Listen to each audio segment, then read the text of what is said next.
నాడు జగన్మోహన్ రెడ్డి చెప్పిన దానికల్లా తలాడించి నిబంధనలకు విరుద్ధంగా వ్యవహరించిన పోలీసులందరూ కూడా ఈ రోజు అదే జైలుకు వెళ్లి చెప్పకూడు తినాల్సిన పరిస్థితి. తాజాగా గతంలో నాటి వైసీపీ ఎంపీగా ఉన్నటువంటి రఘురామకృష్ణరాజు మీద కస్టోడియల్ టార్చర్ కు సంబంధించి ఆల్రెడీ ఆయన కేసు వేశారు. విజయపాల్ ఎవరైతే నాడు విచారణ అధికారిగా ఉన్నాడో అదనపు ఎస్పీ హోదాలో ఉన్నటువంటి విజయపాల్ అయితే నాడు రఘురామకృష్ణరాజుని వేధించాడని చెప్పి రఘురామకృష్ణరాజు స్వయంగా ఫిర్యాదు చేయడం జరిగింది. ఈ నేపథ్యంలో తాజాగా విజయపాల్ అయితే అరెస్టు చేయడం జరిగింది. ఒక రకంగా ఇది సంచలనం. ఒక అదనపు ఎస్పీ స్థాయి విజయపాల్ ని ఈ రోజు పోలీసులు అరెస్టు చేసి స్టేషన్ కి తరలించారు. కోర్టులో కూడా ఈ రోజు ప్రవేశపెడతారు. కోర్టు రిమాండ్కి ఇస్తుందా బెయిల్ ఇస్తుందా అని చూడాలి. వాస్తవానికి సుప్రీంకోర్టు విజయపాల్ కు బెయిల్ ఇచ్చేందుకు నిరాకరించింది. ఎందుకంటే ఈ కేసుని క్షుణ్ణంగా పరిశీలించినటువంటి సుప్రీంకోర్టు విజయపాల్ మీద తీవ్రమైనటువంటి అభియోగాలు ఉన్నాయి. ఒక పోలీస్ అధికారి నిబంధనలకు విరుద్ధంగా ఇలా వ్యవహరించడం తప్పు, కాబట్టి ఈ వ్యవహారంలో మేము జోక్యం చేసుకోలేము, దీని మీద విచారణ జరగాల్సిందే అని సుప్రీంకోర్టు ఎప్పుడైతే చెప్పిందో దాంతో విజయపాల్కు ఉన్నటువంటి ద్వారాలన్నీ కూడా మూసుకుపోయాయి. తప్పని పరిస్థితుల్లో విజయపాల్ని విచారణకు పిలిస్తే విచారణకు కూడా సహకరించని పరిస్థితి చెప్పారు. అప్పట్లో సిఐడి చీఫ్ గా ఉన్నటువంటి సునీలు అలాగే విజయపాల్ వీరిద్దరే దీన్ని మొత్తాన్ని కూడా నడిపారని చెప్పి చెప్పడం జరిగింది. పైగా రఘురామకృష్ణరాజుని ఒక 5-6 మంది ముసుగేసుకొచ్చి కొట్టారని చెప్పి కూడా గతంలో చెప్పడం జరిగింది. ఎవరా 5-6 మంది ఎవరు రానిచ్చారు? అసలు ఒక వ్యక్తిని నాడు ఎంపీగా ఉన్నటువంటి రఘురామకృష్ణరాజుని విచారణ చేస్తున్నప్పుడు బయట వ్యక్తులు ఎలా వచ్చారు? సో ఇలా 1 కాదు 2 కాదు అనేక విషయాలకు సంబంధించి అయితే చెప్పడం జరిగింది. మొత్తంగా నిన్న విజయపాల్ని అరెస్టు చేస్తున్నట్టుగా ప్రకటించారు. వారు విచారణకు సహకరించని నేపథ్యంలో గతంలో జరిగినటువంటి అంశాలకు సంబంధించి సమాధానం చెప్పని నేపథ్యంలో అరెస్టు చేస్తున్నట్టుగా ప్రకాశం ఎస్పీ అయితే స్వయంగా ఆయనే ఆ రంగంలో దిగి ప్రకటించడం జరిగింది.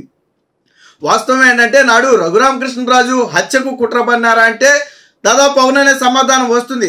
సో ఈ చిక్కుముడి వేడాలి అంటే విజయపాల్ నోరు ఉప్పాలి. కానీ విజయపాల్ మాత్రం విచారణకు ఏ మాత్రం కూడా సహకరించట్లా. దరిద్రం ఎలా వెంటాడుతుందో చూడండి పోలీసు అధికారులు.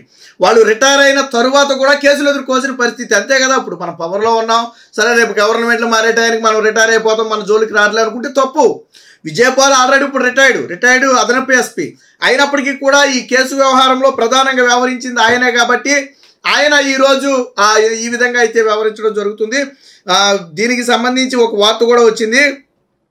విజయపాల్ అరెస్టు, రఘురామ కస్టోడియల్ హింస కేసులో చర్యలు, ఒంగోలులో ఉదయం నుంచి రాత్రి దాకా విచారణ, చివరిలో స్వయంగా ప్రకాశం ఎస్పీ రంగంలోకి. రఘురామను చంపేందుకు కుట్ర చేశారా? ఎవరి ఆదేశాల మేరకు ఆయన్ను హింసించారు? అరెస్టు నిబంధనలు ఎందుకు పాటించలేదు? అనేక కోణాల్లో విజయపాల్కు ప్రశ్నలు. సహకరించని రిటైర్డ్ అదనపు ఎస్పీ అరెస్టు చేస్తున్నట్లు ప్రకటించిన ప్రకాశం ఎస్పీ. సో తప్పని పరిస్థితుల్లో పోలీసులు రఘురామకృష్ణరాజును అరెస్ట్ చేసేటప్పుడు నిబంధనలు పాటించలేదు, అరెస్టు తరువాత కూడా నిబంధనలు పాటించలేదు, ఆయన మీద 3rd డిగ్రీ ప్రయోగించారు. స్వయంగా ఈ విషయం రఘురామకృష్ణరాజే కోర్టులో చెప్పి కేసు కూడా వేయటం జరిగింది. దీనితో పాటు రఘురామకృష్ణరాజును టార్చర్ చేయమని చెప్పింది ఎవరు? ఇప్పుడు అదనపు ఎస్పీ విజయపాల్కి అయితే దీంతో సంబంధం లేదు కదా, ఆయనకేమి వ్యక్తిగత కక్ష లేదు కదా నాడు ఎంపీగా ఉన్నటువంటి రఘురామకృష్ణరాజు మీద పగదీర్చుకోవడానికి. కాబట్టి ఎవరి ఆదేశాలు దీని మీద ఉన్నాయి? ఇందులో ఎవరెవరు ఇన్వాల్వ్ అయ్యారు అంటే పోలీసులు కాకుండా పొలిటికల్గా ఎవరి ఇన్వాల్వ్మెంట్ ఉంది? దీంతో పాటు రఘురామకృష్ణరాజు ఇంకో మాట కూడా చెప్పాడు. ఏమని? నన్ను కొడుతున్నప్పుడు, నన్ను టార్చర్ చేస్తున్నప్పుడు వీడియోలు తీసి చూపించారని చెప్పి రఘురామకృష్ణరాజు చెప్పడం జరిగింది. ఇదే సమయంలో ఒక 4-5 ముసుగేసుకుని వచ్చి నన్ను కొట్టారు, వాళ్ళు పోలీసులు కాదని రఘురామకృష్ణరాజు చెప్పడం జరిగింది. నాడు ఎవరైతే ఈ బయట గార్డ్ ఉంటారో అంటే ఎంట్రీ ఉంటుందో ఆ ఎంట్రీ బుక్ దగ్గర ఉన్నటువంటి పోలీసులను విచారించిన ఒక 4 ముసుగేసుకొచ్చిన మాట వాస్తవమేనని చెప్పి వాళ్ళు కూడా ఒప్పుకున్నారు. అంటే బయట నుంచి కొంతమంది వచ్చారు. ఒకవేళ వాళ్ళు పోలీసులు అయ్యి ఉండుంటే ముసుగేసుకుని రావాల్సిన అవసరం లేదు. అంటే ఎవరో బయట వ్యక్తులు వచ్చారు. ఎవరు ఆ వ్యక్తులు? పొలిటికల్గా సంబంధం ఉన్న వ్యక్తులా లేదా ఇంకొక వ్యక్తులా? ఒకవేళ వీడియో కాల్ చేసి చూపిస్తే ఎవరికి చూపించారు? సో ఇలాంటి అనేక ప్రశ్నలకు విజయపాల్ నుంచి సమాధానం రావాలి. ఎందుకంటే నాడు రఘురామకృష్ణరాజు కేసుని విచారిస్తున్నటువంటి విచారణాధికారే ఈ విజయపాల్. సో ఇప్పుడు విజయపాల్ మెడకు ఎందుకు ఇంత బలంగా ఉచ్చు చుట్టుకుందంటే ఆయన విచారణాధికారి. తప్పు జరిగినా ఒప్పు జరిగినా విజయపాల్కే సంబంధం ఉంటుంది. ఈయన అనుమతి లేకుండా డీజీపీ కూడా ఏమీ చేయలేడు. ఆ రోజు విచారణ అధికారి అనుమతి లేకుండా డీజీపీ కూడా ఏం చేయలేడు. అలాంటి పవర్స్ విచారణ అధికారికి ఉంటాయి. విచారణ అధికారికి తెలిసే ఏదైనా జరగాలి. మరి విజయపాల్కు తెలియకుండా ఇవన్నీ ఎలా జరిగాయి? సో అంటే గతంలో కూడా ఐఏఎస్ జగన్మోహన్ రెడ్డిని, రాజశేఖర్ రెడ్డిని నమ్ముకున్న ఐఏఎస్ ఐపీఎస్లు ఆ జైలు పోలవడం పెద్ద విచిత్రమేం కాదు. ఆల్రెడీ గతంలో మనకి ఎగ్జాంపుల్ ఐఏఎస్లో శ్రీలక్ష్మి, బీపీ ఆచార్య లాంటి వాళ్ళు ఫర్ ఎగ్జాంపుల్ ఆల్రెడీ జైలు శిక్ష అనుభవించి వచ్చారు. ఇకపోతే ఇటీవల పిఎస్ఆర్ ఆంజనేయులు కానివ్వండి, లేదా క్రాంతి రాణా టాటా కానివ్వండి, విశాల్ గన్ని కానివ్వండి ఆల్రెడీ సస్పెండ్ అయి కూర్చున్నారు.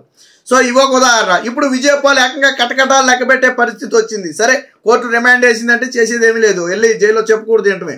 ఆ రోజు రఘురామకృష్ణరాజుతో చెప్పకూడదు, తినిపించాలని ప్రయత్నం చేసి తినిపించలేకపోయారు. ఈ రోజు ఆ ప్రయత్నం చేసినందుకు మీరు తింటున్నారు.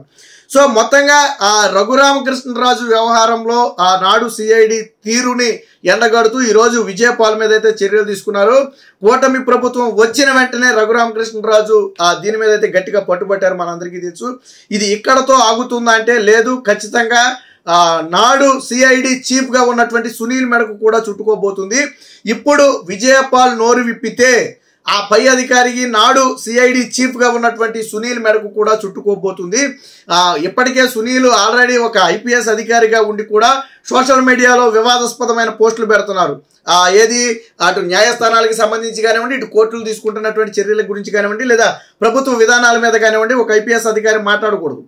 అలాంటిది ఒక ప్రభుత్వ అధికారే మాట్లాడకూడదు. అలాంటిది సిఐడి సునీల్, నాడు సిఐడిగా చీఫ్గా ఉన్నటువంటి సునీల్ వివాదాస్పద వ్యాఖ్యలు పెడుతున్నారు. ఇప్పుడు విజయపాల్ నోరు విప్పితే ఖచ్చితంగా ఇది సిఐడి చీఫ్, నాటి సిఐడి చీఫ్ సునీల్ మెడకు చుట్టుకోవడం ఖాయం. దాంతో పాటు సజ్జల రామకృష్ణారెడ్డితో పాటు జగన్మోహన్ రెడ్డి పేర్లు కూడా బలంగా వినపడుతున్నాయి. మనం ఆల్రెడీ మాట్లాడుకున్నాం.